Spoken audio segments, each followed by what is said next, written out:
সোমবার বিপিএল এ দিনের দ্বিতীয় ম্যাচে মুখোমুখি হয় রংপুর রাইডার্স ও দুর্বার রাজশাহী। মাঠে নামার আগে অদ্ভুতুরে কাণ্ড। পেমেন্ট ইস্যু সুরাহা হওয়ার পর দেশি খেলোয়াড়রা মাঠে নামতে রাজি হলেও বিদেশি তারকারা ম্যাচটা বয়কট করেন। বিপিএল টেকনিক্যাল কমিটির বিশেষ অনুমতি নিয়ে 11 জন দেশি তারকা নিয়ে মাঠে নামে রাজশাহী। টস জিতে রাজশাহীকে আগে ব্যাটিংয়ে পাঠান রংপুর অধিনায়ক নুরুল হাসান সোহান। শুরু থেকেই দলটির ওপর চড়াও রংপুরের বোলাররা।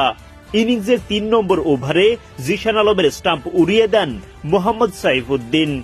চেনা উদযাপনে মেতে ওঠেন ফেনী এক্সপ্রেস। পঞ্চম ওভারে রাজশাহীর দ্বিতীয় উইকেট তোলেন রাকিবুল হাসান।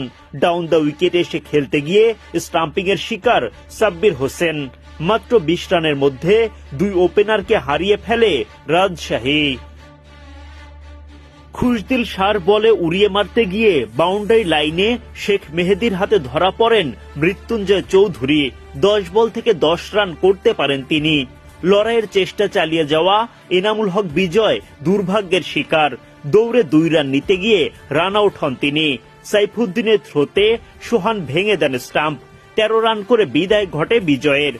এরপর মেহরব বিদায় নেন মাত্র 7 রান করে।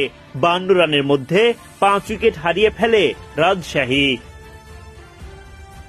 আকিব জাভেদের বলে উইকেটের পেছনে থাকা সোহান লুফে নেন ইয়াসির রাব্বির ক্যাচ। সোহানের দারুণ একটা রিভিউয়ে উইকেট হারান মিজানুর রহমানও।